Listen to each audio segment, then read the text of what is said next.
The HMS Bounty, originally a humble merchant vessel named Bethia, was purchased by the Royal Navy in 1787. It was chosen for a unique mission to sail to Tahiti and collect breadfruit plants, a task that would blend the realms of botany and navigation. Sir Joseph Banks, a prominent botanist and influential figure in the scientific community, envisioned these plants as a cheap food source for enslaved people in the British West Indies. His ambition was to revolutionize the food supply in the colonies, making the breadfruit a staple.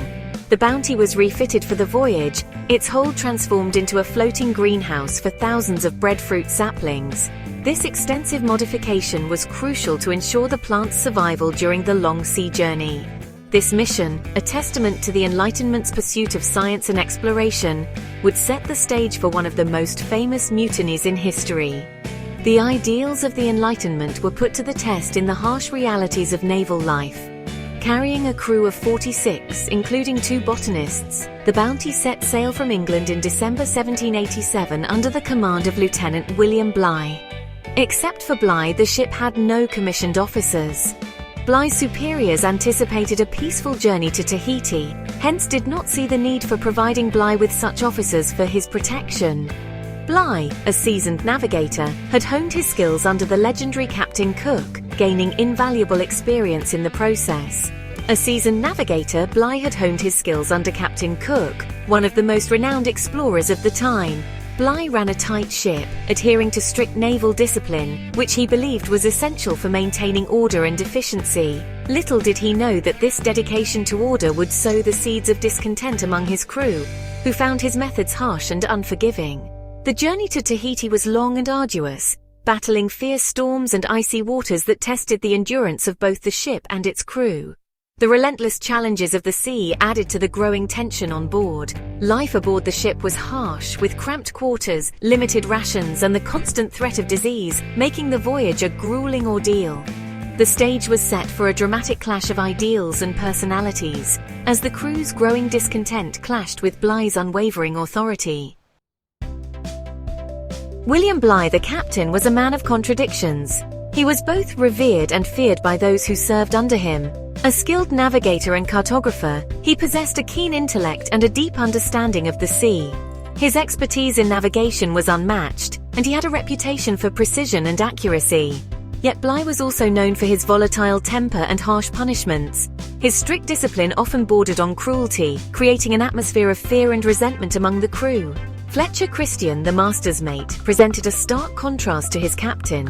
Where Bligh was severe, Christian was approachable and kind-hearted.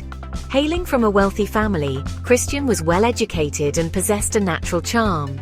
His upbringing had instilled in him a sense of fairness and empathy. He was a skilled seaman and navigator, having sailed with Bligh before. Their previous voyages had been successful, and Christian had earned Bligh's trust and respect. While Bligh was quick to anger, Christian inspired loyalty in the crew. His ability to connect with the men made him a natural leader. Early in the voyage, Bligh had shown favor to Christian, promoting him to acting lieutenant. This promotion was a testament to Christian's abilities and potential. However, as tensions rose, their relationship began to deteriorate. The once strong bond between them started to fray under the strain of the voyage. Bligh's harsh treatment of the crew led to a growing rift between the 2 men. The crew's discontent only fueled the animosity between Bligh and Christian. Christian, caught between loyalty to Bligh and sympathy for the crew, found himself in an impossible position. His internal conflict mirrored the growing unrest on the ship. The seeds of mutiny were sown in the fertile ground of their fractured bond. The stage was set for a dramatic and historic confrontation. After months of arduous sailing, the HMS Bounty finally arrived in Tahiti in October 1788. The crew, weary from their long journey, were eager to set foot on land. The island, a paradise of lush vegetation and welcoming people, was a stark contrast to life at sea. The vibrant colors of the island and the warm hospitality of the Tahitian people were a welcome change. The island, a paradise of lush vegetation and welcoming people, was a stark contrast to life at sea. The crew marveled at the natural beauty surrounding them, from the towering palm trees to the crystal-clear waters. For the crew, Tahiti offered a respite from the cramped quarters and strict discipline. They relished the opportunity to relax on the sandy beaches and enjoy the warm tropical climate. The Tahitian people welcomed the British sailors, sharing their food and customs. The crew was introduced to new and exotic fruits, and they learned about the Tahitian way of life. The crew embraced the idyllic island life, swimming, fishing, and learning the local language. They participated in local traditions and ceremonies, fully immersing themselves in the culture. Many formed close relationships with Tahitian women, enjoying a freedom they had never known. These bonds grew stronger with each passing day, creating a sense of belonging and community. Fletcher Christian fell deeply in love with a Tahitian woman named Moatua. Their relationship blossomed amidst the serene and picturesque backdrop of the island. For 5 blissful months, the HMS Bounty remained anchored in Matavai Bay. The crew enjoyed the tranquility and beauty of their surroundings, feeling a sense of peace they had longed for. Bligh, initially tolerant of the crew's relaxed behavior, grew increasingly anxious about the mission. He worried that the crew's attachment to the island might jeopardize their return to England. As the weeks turned into months, a sense of unease settled over the crew. The initial joy and relaxation began to give way to restlessness and uncertainty about their future. Bligh began to crack down on the crew's activities, reinstating punishments. His strict enforcement of rules created tension and resentment among the sailors.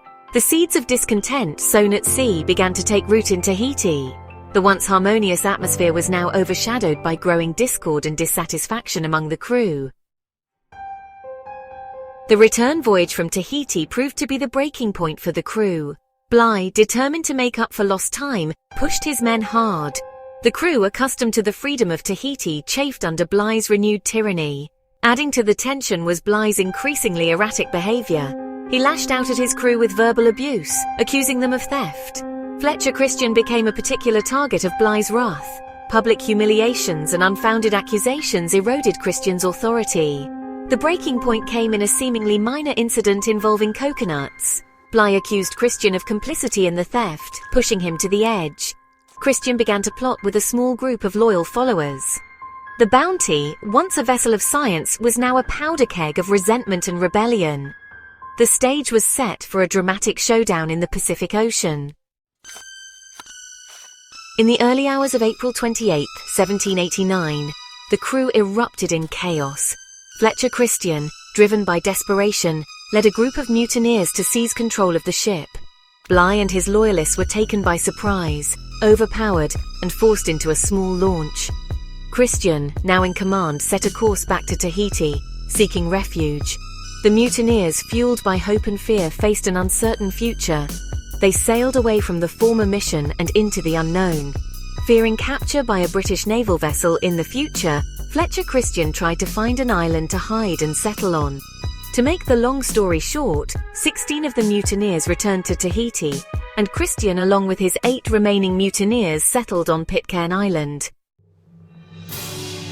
Cast adrift in a small boat, Captain Bligh and 18 loyal crew members faced a daunting journey. With limited supplies and no navigational charts, Bligh's leadership was put to the ultimate test. Over 47 grueling days, they navigated over 3,600 nautical miles to reach safety.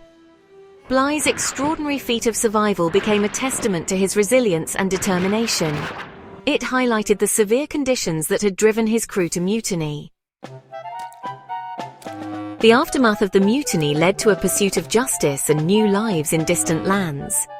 Bligh returned to England, where he faced inquiries but continued his naval career.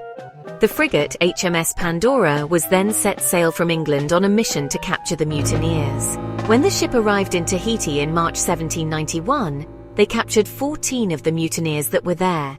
The Pandora was unable to find Christian and the remaining mutineers, so it set sail back to England.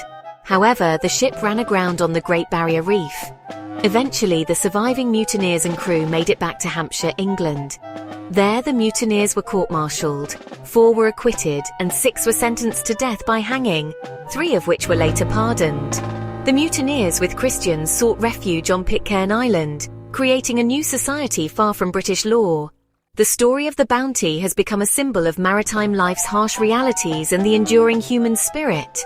Its legacy continues to captivate and inspire, reminding us of the complex interplay of authority, rebellion, and survival. Thank you for watching. Hope you found this video informative and entertaining. Please subscribe, like, share, and comment. We do like to know and hear your feedback. And if you have the means, please consider supporting us on Patreon, where you can get early access to our videos and where we post bonus material. Till next time, this is Geeky Tidbits saying cheers and have a good day.